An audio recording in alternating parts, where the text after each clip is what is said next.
Russia has officially reopened its embassy in Ouagadougou, the capital of Burkina Faso, after 3 decades. Hello, I am Mahlet, Ayele, your host at Connect Africa. I'm bringing you the latest from the continent and particularly from the Sahel region as we witness this history in the making in these three Western African countries, Burkina Faso, Niger, and Mali. So tune in and we will tell you in detail about this reopening of Russian embassy in Burkina Faso. So this was actually officially opened or reopened in Ouagadougou as of yesterday. As we know, after the revolution in Burkina Faso, Burkina Faso has forwarded or it has changed its policy from the Western countries to Russia and China, mostly to the global south, where they know that they are treated equally economically, security wise, and in everything. Burkina Faso is one of these countries, the Sahel region, who has also kicked out the French army and also has cut ties with the European Union, the military partnership, and also the French ambassadors. There's no French the French ambassador in Ouagadougou.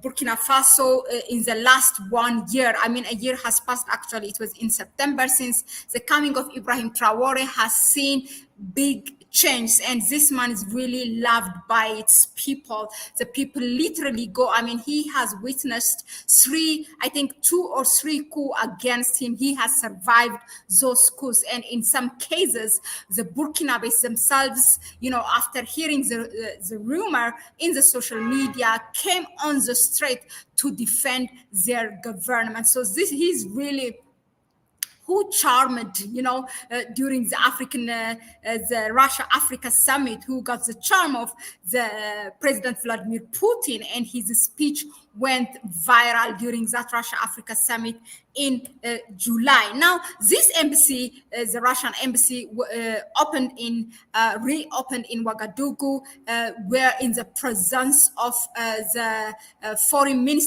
Prime Minister of Burkina Faso. And from the Russia side, there was no official ambassador that was appointed by the government of Russia, but the ambassador of Russia in Ivory Coast came to reopen, this embassy, to attend the ceremony. And he said soon there will be an ambassador appointed by President Vladimir Putin. Here they are in group, their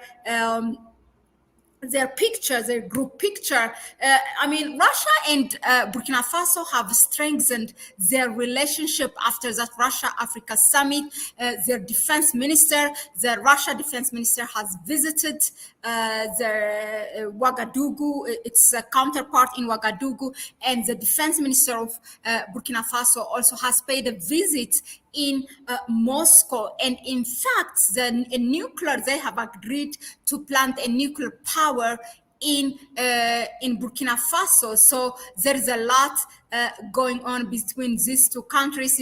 As this Russian ambassador to Ivory Coast said, I'm quoting him, despite our physical absence here, bilateral cooperation in the political and economic fields have never ceased. That's what he said. And the Russian ambassador also to Ivory Coast, his name is Alexis Saltyakov, he also notified the Burkinabe officials that soon there will be ambassador appointed to Burkina Faso.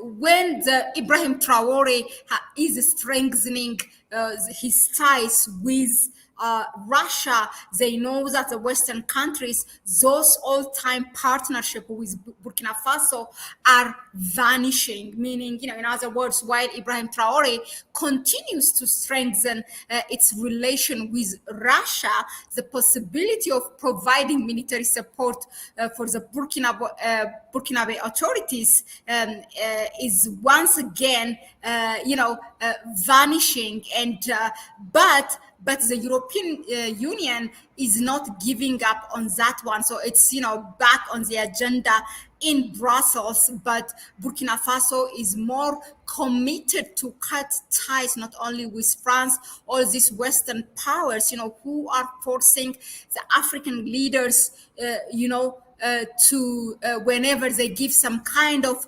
support or donation, they are forcing them. They are actually ripping them their sovereignty. They are dictating the policy of the African countries, the foreign policy of the African countries, and that's what these African countries do not want.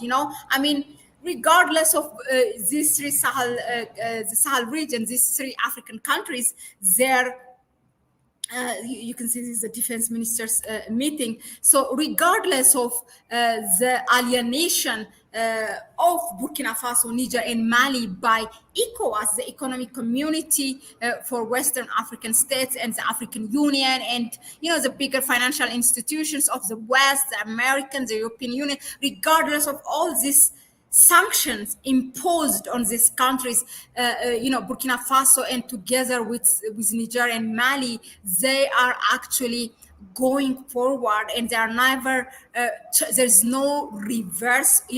They're just going forward, more committed to have that sovereignty of their country and to serve the interest of their people. Still the sanctions apply. Some Western African countries, even member states of ECOWAS, are revising it, and by unilaterally they are reassessing their bilateral relation with these countries, and some of them they are mending them. Hopefully, the African Union and ECOWAS will follow this, and also the international community. There are always things that they need from Africa, so they will be there back again, knocking the door of Burkina Faso, Niger, and Mali. So what they have to do is just to stand firm and just be committed to serve the interests of their people, and by large the African people. I mean, there are a lot of African people who are looking up to these three leaders. In fact, now they have become not only the leaders of their nation, they have become those Pan-African leaders where most of the Pan-African people are looking up to these people, these leaders. So it's really interesting to see the dynamic. Now we are here now to break the news, the reopening of the embassy of Russia in Burkina Faso. So let us know in the comment section, what do you think of this?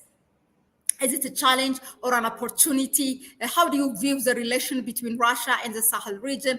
And in fact, with all African countries, how do you view it? Is it the same for you? Just like any relation with the Western countries, like the US and the Europe, or is it something different? So let us know in the comment section, and we will take it further. Thanks again for tuning in, please be a family of Connect Africa. And I don't say this always, subscribe to the channel, and if you like what we bring you here, give it a like, and please share the video with others. Let's empower each other with information and knowledge. If you want to help us further, you can go to the description section or in the pinned comment, and you can donate to our PayPal account. Thank you very much again, and I'll see you on the next one. It's a bye-bye for me.